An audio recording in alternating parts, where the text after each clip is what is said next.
Olá! O professor conteudista precisa elaborar um banco de questões entre 30 e 40 questões para compor o sistema avaliativo das unidades do conteúdo programático da disciplina. Essas questões tanto podem ser utilizadas para serem inseridas nos livros e e-books, como em sistemas avaliativos ao final de cada unidade de cada disciplina. Sabemos que a elaboração de questões no modelo instituído pelo Exame Nacional de Desempenho dos Estudantes, o famoso ENAD, segue uma estrutura básica que se divide em três partes: texto base ou contextualização, enunciado e alternativas. E que as alternativas de múltipla escolha podem ser do tipo complementação simples, interpretação, asserção razão, resposta de múltipla escolha, verdadeiro ou falso, ordenação e relação e associação.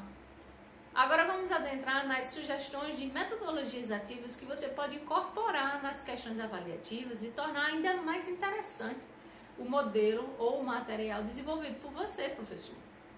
Com as metodologias ativas, o professor poderá motivar o aluno a ser protagonista no processo de aprendizagem e ocupar o lugar de sujeitos da construção do conhecimento, como Mello e Santana nos afirmam em 2012.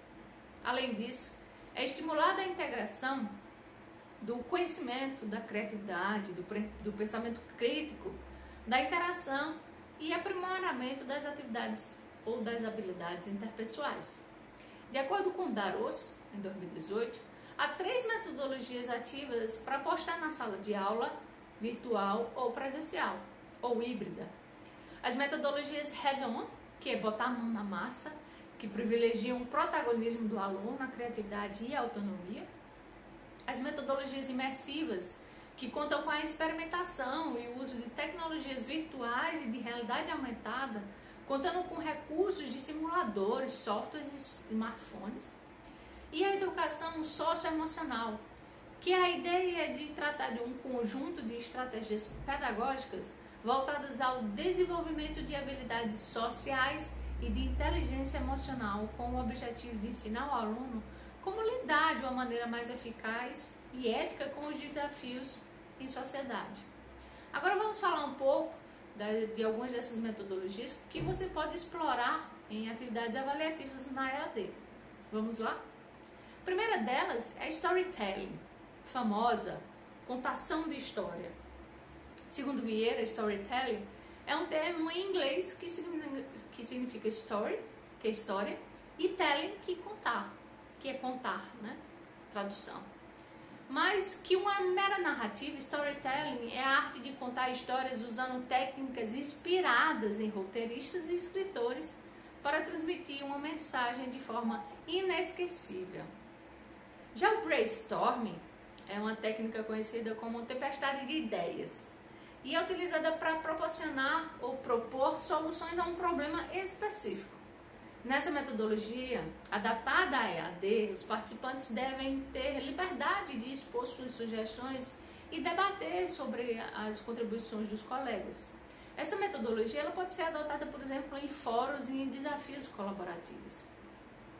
Na aprendizagem baseada em problemas, segundo Garofalo, 2018, o objetivo dessa metodologia é fazer com que os alunos aprendam através da resolução colaborativa de desafios, pois ao explorar soluções dentro de um contexto de aprendizagem específico, com ou sem o uso de tecnologia, essa metodologia incentiva a habilidade de investigar, criar e refletir. Já a aprendizagem baseada em pesquisa, que é muito comum, muito simples, mas muito importante, ela é similar à aprendizagem baseada em projetos. Nesse caso, o professor escolhe um ponto de partida e tem um papel mais ativo no direcionamento dos alunos durante o processo. Já a metodologia conhecida como peer instruction, ou instrução pelos pares, é uma metodologia ativa que, em tradução livre, significa instrução pelos colegas. Se mostra bem adequada para trabalhar conceitos, concepções, alternativas e definições em turmas com elevado número de discentes. E isso acontece no presencial e virtual. A metodologia consiste em intercalar questões conceituais, conhecidas como conceptual tests, preparadas para expor dificuldades comuns no entendimento de um determinado determinado conteúdo. Esse método é baseado no estudo prévio do tema apontado pelo professor, por meio de uma leitura do material base, indicado no rol bibliográfico, sobre o tema, e posterior apresentação em sala de aula das questões conceituais para promover reflexão à discussão. Encerramos aqui a nossa aula, até a próxima!